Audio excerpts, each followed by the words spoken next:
सोनपुर गांव चारों ओर हरे भरे खेतों से घिरा हुआ एक ऐसा गांव था जहां लोग दिन भर मेहनत करते और शाम को चौपाल पर बैठकर गीत गाते। इस गांव में भले ही सुख सुविधाएं शहर जैसी नहीं थीं, पर लोगों के दिलों में अपनापन और रिश्तों की मिठास थी। इसी गांव में रहता था अरुण। अरुण बचपन से ही अनाथ हो गया था। माँ तो जन्म देते ही चल बसी और पिता की छोटी सी खेती भी ज्यादा दिन तक टिक नहीं पाई। जब अरुण 8 साल का था, गांव में आई भीषण बाढ़ ने उसकी टूटी फूटी झोपड़ी और छोटी सी जमीन सब बहा दी। अरुण के पास न घर बचा, न सहारा। गांव वाले उस पर तरस तो खाते, लेकिन कोई जिम्मेदारी उठाने को तैयार नहीं होता। सबके अपने अपने परिवार थे। ऐसे समय में गांव का सबसे बड़ा जमींदार धनपति चौधरी आगे आए। धनपति गांव के इज्जतदार और दयालु इंसान थे। उनकी उम्र ढलान पर थी, लेकिन दिल बहुत बड़ा था। उन्होंने अरुण को अपने घर बुलाया और बोले, बेटा, अब तुम अकेले हो गए हो, पर चिंता मत करो। जब तक मैं जिंदा हूं, तुम्हें छत और रोटी की कमी नहीं होगी। तुम मेरे खेतों पर काम कर देना। बदले में मैं तुम्हें रहने के लिए एक झोपड़ी और खाना दूंगा। अरुण की आंखें भर आईं। उसने चौधरी के पैरों पर गिरकर कहा,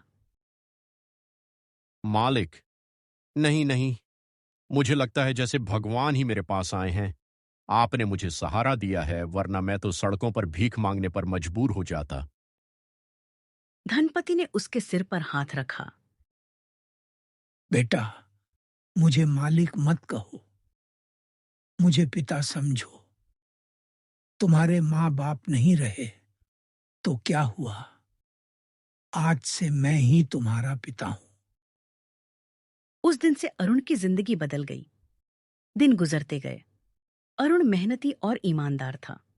सुबह सुबह उठकर चौधरी के खेतों में काम करने जाता, बैलगादी हाँकता, मजदूरों की मदद करता। धीरे धीरे उसकी पहचान गांव में सच्चे दिल वाला लड़का बन गई। धनपति को भी अरुण पर बहुत भरोसा हो गया था। वे अक्सर कहते, अगर मेरे बेटे विक्रम में आधा भी अरुण जैसा संस्कार होता, तो मेरी आत्मा धन्य हो जाती। दरअसल विक्रम चौधरी का इकलौता बेटा अरुण से बिल्कुल उल्टा था। वह शहर जाकर पढ़ा लिखा तो जरूर था, लेकिन वहां की बिगड़ी हुई आदतें भी सीख आया था। शराब, जुआ और ऐशो आराम की लालसा। गांव लौटकर भी उसका मन खेती बाड़ी या जिम्मेदारी में नहीं लगता। धनपति जब भी बीमार पड़ते, अरुण दिन रात उनकी सेवा करता। वहीं विक्रम दोस्तों के साथ मौज मस्ती में डूबा रहता। यह सब देखकर धनपति का मन अरुण की ओर और भी झुकने लगा। समय बीतता गया। अरुण अब जवान हो चुका था। चौधरी साहब ने एक दिन उसे अपने पास बुलाया और बोले, अरुण बेटा, अब तुम्हारी शादी की उम्र हो गई है। जिंदगी अकेले नहीं कटती। अगर तुम्हारी पत्नी आ जाएगी तो घर भी संभाल लेगी और तुम्हारा भी ख्याल रखेगी। मुझे भी चैन मिलेगा। अरुण ने विनम्रता से कहा, चौधरी साहब, मुझे आपसे ज्यादा और कुछ नहीं चाहिए। आप ही मेरे लिए भगवान हैं। आपकी उम्र लंबी हो। पर अगर आपको लगता है कि शादी से मेरा भला होगा, तो मैं पूरी तरह आप पर भरोसा करता हूं। जैसा आप चाहेंगे वही करूंगा। धनपति खुश हो गए। ठीक है बेटा, मेरी नजर में तुम्हारे लिए एक बहुत अच्छी लड़की है, सुजाता। वह भली चंगी, संस्कारी और मेहनती है। शादी का खर्च भी मेरी जिम्मेदारी होगी। आप मेरे लिए पिता ही नहीं, भगवान से भी बढ़कर हैं। आपके फैसले पर मुझे कोई शक नहीं। लेकिन इस बात की भनक जब विक्रम को लगी, तो वह आग बबूला हो गया। वह अपने पिता से चिल्लाकर बोला, पिताजी, ये आप क्या कर रहे हैं? वह अरुण हमारा नौकर है। नौकर के लिए आप शादी करवाएंगे और खर्च उठाएंगे? आपने क्या उसका ठेका ले रखा है? वो पहले से ही हमारे पैसों पर पल रहा है और अब आप उसकी शादी भी करवा रहे हैं? धनपति ने गंभीर स्वर में कहा। विक्रम, अपनी जुबान संभालो। अरुण मेरा नौकर नहीं, मेरे बेटे जैसा है। उसने मेरे लिए जो किया है वह तुम कभी नहीं कर पाए। जब मैं बीमार था तब वह रात दिन मेरे साथ रहा, और तुम दोस्तों के साथ मौज उड़ाते रहे। तुम्हें अपने बाप की हालत देखने की भी फुर्सत नहीं मिली। विक्रम ने ताने मारते हुए कहा। हाँ, हाँ, आप तो उसे अपना बेटा ही बना लीजिए और मुझे सड़क पर फेंक दीजिए। सब गरीब लोग वैसे ही होते हैं। आजकल आपको लगता है कि वो देवता है, पर एक दिन समझ आएगा कि असल में वह कितना नीच है। मैं कह देता हूं पिताजी, आप उसे जितना सिर चढ़ाएंगे, वह एक दिन आपके गले की हड्डी बनेगा। धनपति की आंखें लाल हो गईं। चुप हो जाओ विक्रम। अगर मेरी जगह भगवान ने मुझे अरुण जैसा बेटा दिया होता तो शायद मैं और गर्व महसूस करता। यह सुनकर विक्रम का खून खौल उठा। उसने मन ही मन ठान लिया, यह अरुण मेरे रास्ते का कांटा है, इसे हटाना ही पड़ेगा। मैं दिखाऊंगा कि असली बेटा कौन है और नौकर की औकात क्या है। धनपति ने अरुण और सुजाता की शादी पक्की कर दी। अरुण की जिंदगी एक नई दिशा लेने जा रही थी, लेकिन विक्रम के दिल में पनप रही जलन और नफरत एक बड़े तूफान का संकेत थी। सोनापुर गांव में ढोल नगाड़ों की आवाज गूंज रही थी। चौधरी धनपति ने पूरे गांव को न्योता दिया था। अरुण और सुजाता की शादी किसी बड़े घराने के बेटे जैसी धूमधाम से हुई। लाल जोड़े में सजी सुजाता की आंखों में सपनों की चमक थी। उसने कभी सोचा भी न था कि उसे इतना नेक दिल और ईमानदार पति मिलेगा। अरुण ने सुहाग की पहली रात उसके सामने सिर झुकाकर कहा, सुजाता, मैं गरीब हूं, पर दिल का धनी बनने की कोशिश करूंगा। तुम्हें तकलीफ कभी नहीं दूंगा। सुजाता मुस्कुराई। मुझे धन दौलत नहीं चाहिए अरुण, बस तुम्हारा सच्चा प्यार ही मेरे लिए सबसे बड़ी दौलत है। गांव के लोग इस शादी को देखकर चौधरी धनपति की तारीफ करते नहीं थक रहे थे। सब कहते, वाह चौधरी साहब, आपने गरीब अनाथ को इतना सम्मान दिया। आप सच में धरती के भगवान हैं। लेकिन भीड़ के बीच खड़ा विक्रम यह सब देखकर भीतर ही भीतर जल रहा था। शादी के कुछ ही हफ्तों बाद विक्रम ने अपनी पहली चाल चली। एक रात चौधरी साहब के घर से सोने की थाली और कुछ चांदी के गहने गायब हो गए। सुबह जब हड़कंप मचा तो गांव के कुछ लोग फुसफुसाने लगे, ये चोरी किसने की होगी? अरुण तो अभी अभी घर का दामाद बना है, पर वो गरीब है, क्या पता। इसी बीच विक्रम ने मौके का फायदा उठाया और ऊंची आवाज में कहा, देखा पिताजी, मैंने पहले ही कहा था ना, यह अरुण नौकर की औलाद है। जब तक अकेला था तब तक ठीक था, पर अब शादी के बाद इसकी हवस बढ़ गई है। चोरी इसी ने की है। किसे जरूरत थी हमारे गहनों की? पति ने गुस्से सिवाय से डांटा, विक्रम, सबूत के बिना किसी पर इल्जाम मत लगाओ। अरुण ऐसा नहीं कर सकता। लेकिन तभी गांव का एक आदमी भागता हुआ आया। उसके हाथ में वही सोने की थाली थी। उसने कहा, मालिक, ये थाली मुझे नदी किनारे अरुण की झोपड़ी के पास मिली। सारा गांव दंग रह गया। सबकी नजरें अरुण पर टिक गईं। अरुण ने कांपती आवाज में कहा, ना नहीं, ये झूठ है। मैंने चोरी नहीं की। मैं तो रात भर सुजाता के साथ घर पर था। कोई मेरी झोपड़ी में सामान डालकर फंसाने की कोशिश कर रहा है। लेकिन गांव वाले हंसने लगे। अरे, चोर कभी अपनी चोरी मानता है क्या? इतने दिन तक चौधरी का भरोसा खाता रहा और अब घर लूटने लगा। धनपति साहब चुप हो गए।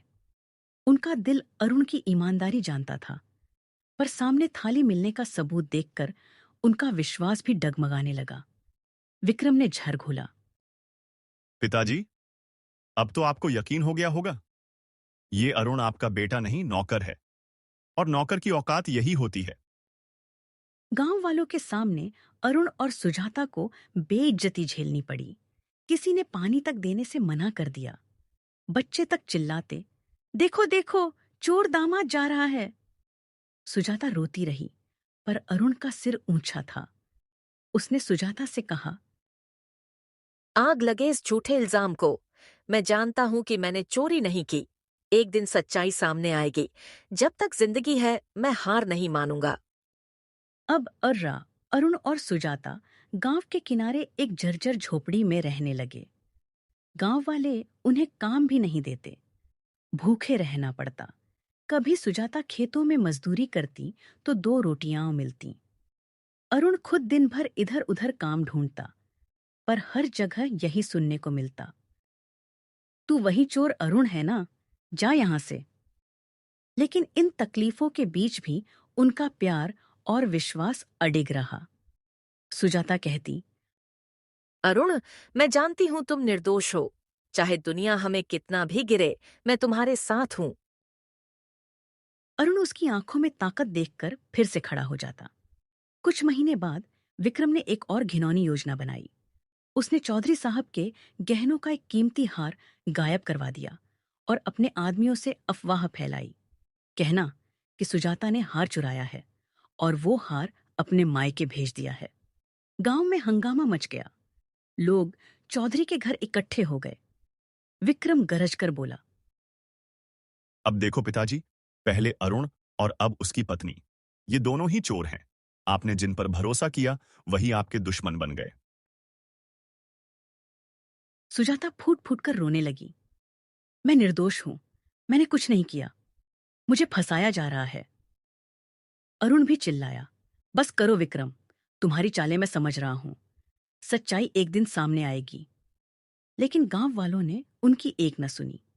भीड़ ने सुजाता को गालियां दी और अरुण को धक्का मारकर चौपाल से बाहर निकाल दिया।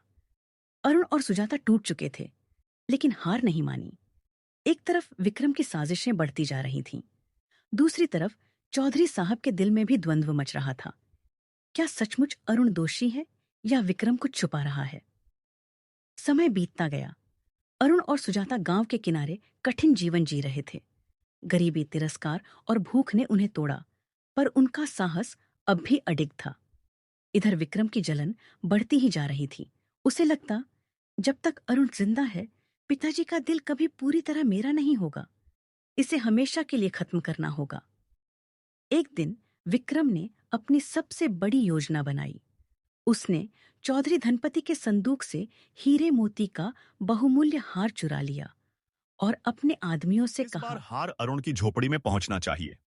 जब सबके सामने वह पकड़ा जाएगा, तब पिताजी भी उससे नफरत करने लगेंगे।